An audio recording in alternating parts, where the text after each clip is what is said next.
ناظرین پروگرام میں ایک مرتبہ پھر سے آپ کو کہیں گے خوش آمدید۔ پہلا ٹاپک جس کے حوالے سے گفتگو کا سلسلہ جاری ہے، عید الاضحیٰ کے حوالے سے بات کریں۔ فلسفہ قربانی اور ایثار کو سمجھنا وقت کی اہم ضرورت ہے اور اس ضرورت کو ہم کس طرح سے پورا کر سکتے ہیں، اس پر بات ہو رہی ہے۔ جبکہ آج کا دوسرا ٹاپک، اس پر بھی ہم گفتگو کریں گے، وحدت اسلام کا جو ہمارے سامنے کانسیپٹ ہے، اس کو کس طرح سے ہم فلرش کر سکتے ہیں، اس کو کس طرح سے سمجھ سکتے ہیں، اور پھر اتحاد بین المسلمین کی ضرورت کو اہم کرنا اور اس کے حوالے سے جو ہے وہ کوئی نہ کوئی اقدامات کرنا بھی ہم سب کی رسپانسبلٹی ہے، ہم سب کی ذمہ داری ہے۔ اس پر بھی ہم گفتگو کریں گے۔ جو مہمان ہمارے اسٹوڈیوز میں موجود ہیں، 3 بہترین اسلامک اسکالرز میں ان کا جو ہے شمار ہوتا ہے۔ مفتی عمران حبیب ضیائی صاحب ہیں، علامہ ڈاکٹر محمد نجفی صاحب اور مولانا عمران قادری پنجتنی صاحب ہیں، جن سے ہم ان دونوں ٹاپکس کے حوالے سے گفتگو کریں۔ بریک پہ جانے سے قبل ڈاکٹر صاحب سے بات ہو رہی تھی اور ہم نے کہا تھا کہ جب ہم واپس آئیں گے ڈاکٹر صاحب آپ سے ہی گزارش کریں گے کہ بات میں عرض کر رہا تھا کہ ایک طرف وہ بیٹے کو ذبح کرنے کی بات کر رہے ہیں اور بیٹا بھی ذبح ہونے کے لیے آمادہ ہے،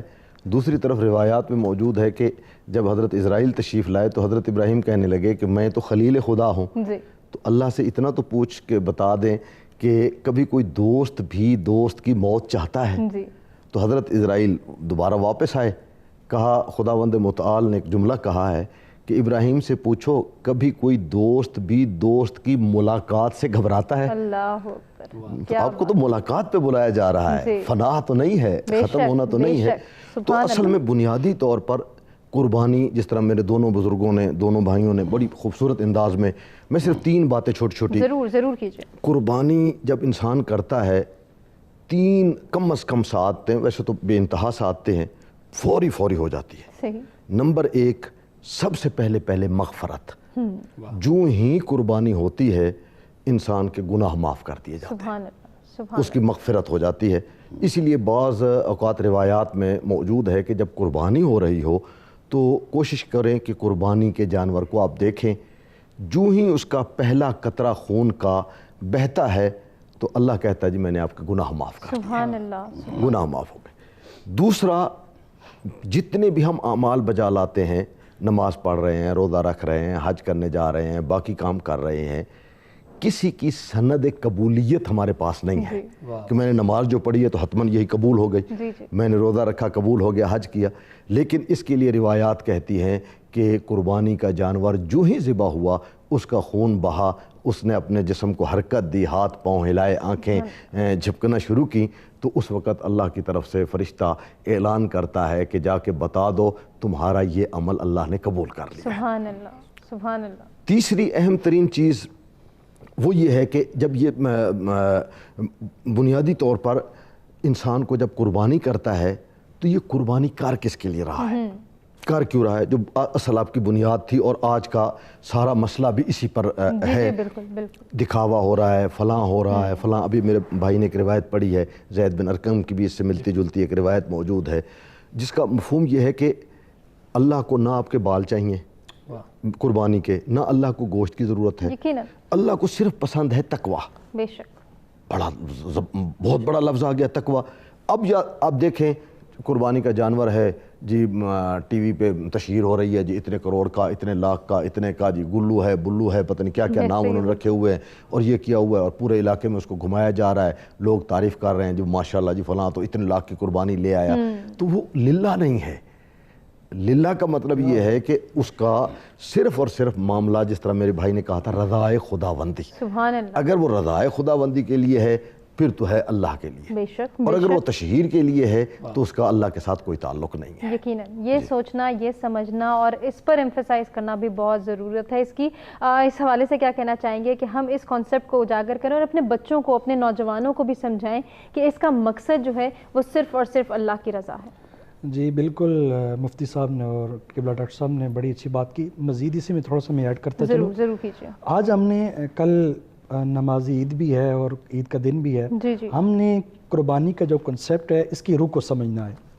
اب قربانی کا جو میسج ہے وہ کیا ہے؟ آج ہمارے معاشرے اور سوسائٹی کے اندر ایک ٹرینڈ سا بنتا جا رہا ہے، جیسے ڈاکٹر صاحب بات کر رہے تھے کہ ہم نے اپنے جانور کے ساتھ سیلفی لینی ہے اور فلاں علاقے میں کہ ہم نے اتنا مہنگا جانور لے کے آئے۔ اب دوسرا، ہمارے معاشرے اور سوسائٹی کی جو سب سے بڑی بیماری یہ ہے کہ ہم عید کے دن جانور کو قربان کر کے جب گوشت کی ڈسپیوٹ کا وقت آتا ہے ہم کہتے ہیں جیسے کو تیسا، جس کے گھر سے گوشت آنا ہے ہم نے اسی کو دینا ہے۔ اس میں دیکھیں میرے سرکار لجپال آقا علیہ الصلوۃ والسلام حضور نبی کریم صلی اللہ علیہ وسلم کا ایک فرمان میں آپ کی سماعتوں کی نظر کروں۔ میرے لجپال آقا علیہ الصلوۃ والسلام نے ارشاد فرمایا کہ قربانی کے گوشت کے جو 3 حصے کیے جائیں۔ جی جی بالکل۔ تو یہ بھی نہیں فرمایا کہ آپ سارے کا سارا گوشت اٹھا کے باہر دے دیں۔ اب میرے مصطفیٰ کریم کی امت کو اعزاز کتنا ملا ہے، میرے سرکار اپنی امت سے محبت کتنے فرماتے ہیں۔ فرمایا پہلا حصہ جو ہے وہ اپنے اہل و عیال کے لیے گھر میں رکھ لو، دوسرا حصہ جو ہے وہ اپنے عزیز و کاروں میں آپ اس کو ڈسپیوٹ کرو۔ اس میں یہ ماجرا ہے کہ اب محدثین فرماتے ہیں کہ عزیز و کارب میں جو گوشت ڈیلیور ہوتا ہے، جو جاتا ہے، وہ اس لیے ہوتا ہے تاکہ عزیز و کارب میں آپس میں محبت والا معاملہ۔ اب آپ کا جو دوسرا ٹاپک آ رہا ہے وہ اس میں ہے کہ عزیز و کارب میں آپس میں ایک محبت والا معاملہ پیدا ہو جائے۔ نفرتیں ہم نے قربانی والے دن ذبح کرنی ہے، ہم نے بغض، کینہ، حسد، وہ جو ہمارے اندر بیماریاں ہیں، ہم نے قربانی کے جانور کے ساتھ ساتھ ان کو بھی ذبح کرنا ہے۔ دوسرا تیسرا حصہ جو ہے وہ آپ نے صدقہ کرنا ہے للہ، اللہ کی رضا کے لیے۔ اب تیسرے حصے کے اندر ہم ڈنڈی لگا جاتے ہیں کہ اچھا گوشت نکال کے ہم اپنے فریزر میں سٹور کر لیتے ہیں۔ جو مستحق ہوتے ہیں، فقراء ہوتے ہیں، سب سے زیادہ جو سفید پوش طبقہ ہے ہمارا، وہ کسی کے دروازے پہ جانا پسند نہیں کرتے کہ لوگ بھی وہ کہتے ہیں جی ہمارے دروازے پہ آئیں، شاپر لے کے آئیں، گھنٹی لگائیں تب ہم ان کو دیں۔ ایسا نہیں کرنا چاہیے، بلکہ آپ معاشرے کی اصلاح کے لیے ایک اچھا اقدام آپ نے خود اٹھانا ہے۔ آپ جا کر مستحق لوگوں کو، سفید پوش لوگوں کو تلاش کر کے بڑی محبت اخلاص کے ساتھ جب آپ جا کر ان کو گوشت پیش کریں گے تو آپ کو ثواب بھی زیادہ ہوگا۔ مولا علی مشکل کشا، آپ سے ایک روایت میں بیان کر کے بات کو تھوڑا سا آگے چلاؤں گا۔ ضرور۔ اگر آپ نے قربانی کی کنسپٹ کو سمجھنا ہے تو آپ کو اہل بیت کے گھرانے کی طرف دیکھنا ہوگا۔ سبحان اللہ۔ یہ ساری کی ساری چیزیں، یہ میں اپنی طرف سے بات نہیں کر رہا، میرے مصطفیٰ کریم نے خود فرمایا کہ میں ایک تو قرآن چھوڑے جا رہا ہوں یا تو اپنی اہل بیت چھوڑے جا رہا ہوں۔ اگر تمہارے دنیا کے اندر اگر تمہیں رہنمائی حاصل کرنی ہو، کوئی روشنی چاہیے ہو، تو میرے اہل بیت کی طرف دیکھنا کہ ساری کی ساری روشنیاں تمہیں وہاں سے مل جائیں گی، تمہارے معاملات وہاں سے حل ہو جائیں گے۔ تو دیکھیں مولا علی مشکل کشا سے روایت ہے، اس کے امام بن احمد بن حنبل رحمۃ اللہ تعالیٰ آپ نے بھی نقل کیا ہے، دیگر محدثین کرام نے بھی اس کو نقل کیا ہے۔ مولا علی مشکل کشا فرماتے ہیں جو شخص اللہ کی رضا کے لیے قربانی کرتا ہے، وہ جانور خریدنے کے لیے ابھی گھر سے نکلتا ہے تو اس کو ایک ایک قدم کے بدلے نیکیاں ملنا شروع ہو جاتی ہیں۔ اللہ فرماتا ہے میرے فرشتوں فارغ نہ رہو کرامن کاتبین، ان کے نامہ اعمال میں نیکیاں لکھنا شروع کر دو۔ مولا علی مشکل کشا فرماتے ہیں جیسے ہی وہ شخص جا کر اس دوسرے شخص سے تکرار کرتا ہے لین دین کے حوالے سے، اللہ فرماتا ہے وہ لین دین کا جو معاملہ ہوتا ہے، ان کی جو گفتگو ہوتی ہے، وہ ان کے نامہ اعمال میں تسبیح لکھی جاتی ہے۔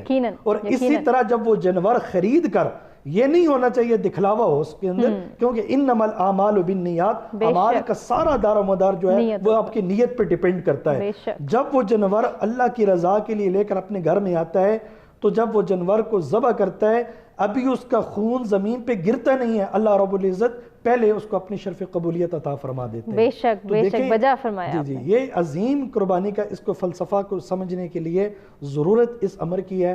ہم نے قرآن حدیث کی روشنی سے اور اہل بیت و طہار کی مقدس ہستیاں جنہوں نے ہمیں دین بچا کے دیا، جنہوں نے محراب و منبر بچا کے دیا، جنہوں نے قرآن بچا کے دی، جنہوں نے اذان بچا کے دی، ہم نے ان سے رہنمائی حاصل کرنی ہے۔ یقیناً یہ رہنمائی کس طرح سے حاصل کی جا سکتی ہے، اس میں مزید بھی گفتگو کے سلسلے کو آگے بڑھائیں گے۔ ایک بریک کی جانب بڑھیں، بریک سے واپس آتے ہیں، کنٹینیو کرتے ہیں۔